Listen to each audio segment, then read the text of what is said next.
कि एक संत थे, नाम था भजनानंदी। वो दिन रात भगवान का नाम जपते थे, लेकिन बहुत कम बोलते थे। एक आदमी उनके पास बार बार आता, हर बार कहता, मुझे कुछ ज्ञान दीजिए। कई बार ऐसा हुआ, लेकिन संत चुप रहे।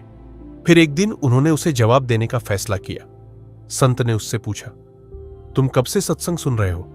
उस आदमी ने कहा, लगभग 40 साल से राम कथा, कृष्ण कथा, गीता सब सुनता आया हूं। संत मुस्कुराए और बोले, बहुत अच्छा है। लेकिन फिर उन्होंने पूछा, इतना सब सुनने के बाद क्या तुम्हारी जिंदगी बदली? वो आदमी चुप हो गया, क्योंकि उसने कभी सोचा ही नहीं था कि सुनना ही काफी नहीं होता। तब संत ने समझाया, अगर अंदर बदलाव नहीं आया तो सत्संग अधूरा है। संत बोले, सत्संग का असली काम है सही रास्ता दिखाना, भगवान से जोड़ना, सही गलत समझाना और अंदर के बुरे गुण खत्म करना। अगर ये नहीं हो रहा तो सिर्फ सुनने से कुछ नहीं बदलेगा। हम सब जानते हैं क्या सही है, फिर भी गलत करते हैं। क्यों? क्योंकि मन काबू में नहीं है। जैसा ने कहा, अच्छे गुण हमें ऊपर ले जाते हैं और बुरे गुण हमें नीचे गिराते हैं। संत ने कहा, का मतलब ही है, कल्याण जहां शिव है वहां दुख नहीं टिकता, लेकिन शिव को पाने के लिए मन साफ होना जरूरी है। अब सवाल है, मन साफ कैसे करें? संत ने बहुत आसान तरीका बताया। कुछ नहीं कर सकते तो बस सच्चे दिल से बोलो, महादेव महादेव महादेव। भगवान शिव को आशुतोष कहा जाता है, मतलब जो जल्दी खुश हो जाते हैं। उन्हें बड़ी पूजा नहीं चाहिए, सिर्फ सच्चा दिल चाहिए। बड़ी सीख, इस पूरी कथा की सीख बहुत सरल है। सिर्फ सुनो मत, उसे जीवन में उतारो। अपने अंदर के गुस्से, लालच, अहंकार को कम करो। भगवान को सच्चे दिल से याद करो। अगली बार जब आप अकेले हों या किसी परेशानी में हों, बस एक बार दिल से बोलकर देखना, महादेव। यकीन मानो, अंदर से कुछ बदलने लगेगा। क्या आपने कभी सोचा है कि आखिर ऐसा क्या है श्री राधा रानी में कि स्वयं श्री कृष्ण भी उनके प्रेम में बंध जाते हैं?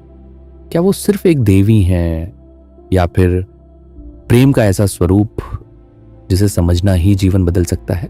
राधा रानी के 25 गुणों का वर्णन हमें यह समझाता है कि असली भक्ति कैसी होती है और एक इंसान अपने जीवन को कैसे दिव्य बना सकता है।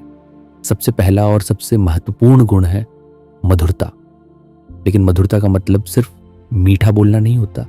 इसका मतलब होता है हर परिस्थिति में शांत रहना, दूसरों के साथ प्रेम से पेश आना और अपने व्यवहार से सामने वाले का दिल जीत लेना। सोचिए, अगर आपके घर में हर कोई एक दूसरे से मधुरता से बात करे तो क्या माहौल होगा? यही कारण है कि कहा जाता है, जहां मधुरता होती है वहां अपने आप भगवान का वास होने लगता है। इसके साथ ही एक और महत्वपूर्ण बात बताई गई है, सात्विक जीवन। क्योंकि अगर हमारा खान पान, हमारा वातावरण और हमारी सोच शुद्ध नहीं होगी तो हम कभी भी उस दिव्यता को महसूस नहीं कर पाएंगे जो राधा रानी का स्वरूप है। अब बात करते हैं दूसरे गुण की, नवयौवन। राधा रानी हमेशा युवा रहती हैं, लेकिन इसका मतलब उम्र से नहीं है। इसका मतलब है मन से हमेशा खुश, उत्साही और जीवंत रहना। आज के समय में हम छोटी छोटी बातों में थक जाते हैं, परेशान हो जाते हैं, लेकिन राधा रानी हमें सिखाती है कि जीवन को एक खेल की तरह जीना चाहिए, जहां हर दिन नया हो, हर पल में आनंद हो।